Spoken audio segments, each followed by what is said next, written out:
Welcome to Best Practice Health. I'm Dr. Dan Lieberman. Welcome to the show where we help you find the right doctor for your condition. Today we're going to talk to David, and David experienced something many people encounter. He saw 4 surgeons, 4 of them recommended that he needed a fusion, but there was a red flag. Something went on in his mind that told him, hey, fusion is a lot for a guy my age. I don't know if it's right for me. How do I know for sure? Watch how David came through the information to come to the conclusion that was right for him. Thanks again for taking Sunday morning and talking to me. Happy Sunday. You are so welcome. I'm delighted to see you. It seems like a really good day to find the perfect doctor for you. I hope so.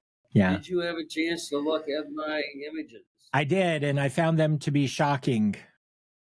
In what respect? You have virtually no stenosis in the central canal. And David, Donald, I'm trying to understand why a surgeon would offer you fusion surgery. Did that happen? Did you see a surgeon who offered you fusion surgery? This is an aside before we get into the important thing today. I saw 4 surgeons that offered me fusion. 4. I got to tell you, sometimes in life we have this instinct, and it's just so right. And the indications for surgery for somebody who has spondylolisthesis with stenosis is when the stenosis gets so bad that you have to open up the spinal canal. And by opening it up, you would become unstable. So the rationale is that's why you would do a fusion. You have no stenosis. You don't need a laminectomy by any means. And you have a stable spondylolisthesis, meaning you have a slip. So, I mean, you're a young 78, but you are 78, correct? Correct.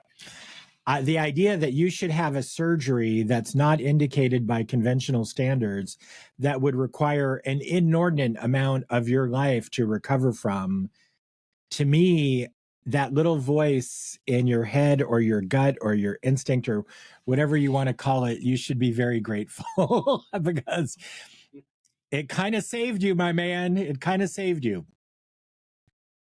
Yeah, but what am I going to do about my balance issue, my leg weakness? Yes. Yes, let's talk about that, because so just because we've cut one thing off doesn't mean we don't have a problem. We do have a problem. We just know what the solution is not. And so I want to back up a little bit with you, rewind, and let me get a better understanding now that I've seen your imaging of exactly what your symptoms are and what your signs are. Symptoms are what we feel. And you said you had pain, but it went away, or it was subsided greatly after the epidural injection. Tell me more about that pain. It was, as I recall, it's on the right side and it went into your buttock. Is that correct? It's on the left side, Oh. and it was primarily buttock and a little bit down the leg, and it prevented me from walking very far and had a lot of weakness. Okay, let's talk about the pain radiating into the leg first, and then we're going to talk about the weakness, and then I'm going to ask you about numbness. So first of all, the pain that was going into the leg, not the back part, but the leg part. Which part of the leg was involved or affected? Buttocks. So it did not go below your bum. Not much. Okay, it didn't go into your hamstring area. Nope. And it wasn't in the outer part of your foot or your big toe. No. Okay, tell me about the weakness then. Where was the weakness? Weakness is just like in my legs. It's almost like both of them, so that I can only walk like 3 or 4 blocks without running out of gas. And when you run out of gas, what happens? Are you experiencing weakness in the whole body or weakness in just the legs? Where's the weakness? Well, it's in the legs, but I almost extrapolate that to being whole body.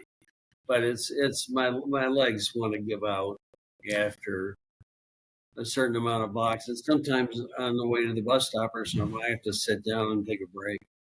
And that's been going on for how long for you? over a year. About a year now. Are you a person who's had blood vessel problems? Do you have any vascular problems? No. Nothing. Good heart, good peripheral vessels as far as you know. Yep. Has anyone ever done the weird thing of put a blood pressure cuff on your ankle and taken your blood pressure in your legs? No. Okay. This is very helpful to me. I know these questions are weird, so I appreciate your patience. Where are you at from pain right now? You mentioned after the epidural, the pain greatly subsided, yeah? Yeah, it did. You know, it really almost went away as it related to my left buttock and left leg and all that stuff. But over the past couple of months, and I wanted to bring you up to date on this, I do have some pain, like kind of across both sides of my back at about lumbar height. But it's sort of more, it's not that deep, I don't feel like. Is it like a knife in the back or No. no? And is it below your belt? It's kind of at the belt line. It's kind of at the belt. It's right at the belt line. Yeah. Is that caused by walking? I don't think it's caused by walking. Is that relieved by bending? I don't know. Okay. It's not constant. It's like I wake up in the morning and instead of it being having after the ESI, instead of it being like no pain, I now have this new across my back pain. My impression was that the epidural steroid injection is going to wear off, and this is what's coming back as a result. It was done on May 9th. Okay. So about 3 months ago, May 9th to June, July, August, September, essentially more than 4 months ago. So, interesting fact about epidurals. The vast majority of the time, what they put in an epidural is a steroid, and the steroid wears off after about 100 hours. So a little over 3 days. So that steroid wore off when it was still cold last winter in Chicago. No, May is probably not that cold in Chicago, but that steroid's been off for a long time. So what happened was the inflammation went down, right, and it was kind of, think of it as a reset. And now you may be starting to build something back up again. And that's actually a good indication. A reasonable thing to try at that point is another epidural. It's not that the epidural lasted for 5 months. It's that the functional effect went for so long. And the risk was it the inflammation that went down? Yeah. What steroids do, there's the over-the-counter things like ibuprofen and Aleve. We call those non-steroidal anti-inflammatory drugs, but their effect is to reduce inflammation. The reason we call them non-steroidal is because the drugs that are like the sledgehammer for inflammation are steroids. Steroids are anti-inflammatories. That's why it was injected, and that's the effect that it had on you. Prior to that, I was taking something approximating 3,000 units of acetaminophen. Yeah, that's a very healthy thing to do for this problem. And it's a good idea now, by the way, to maybe think about trying another epidural. So first doctor where I'm going to recommend for you is that you make another trip to the very same doctor who did that epidural injection and consider having another one. And until then, I would go back on the Tylenol, the acetaminophen, because it was probably having a good effect. There's a reasonable chance that you go back on the acetaminophen and then you don't have that pain anymore, in which case you should cancel that epidural. You don't need it. I'm reading from her progress notes from August 20th. I have suggested that watchful attitudes toward his condition be undertaken.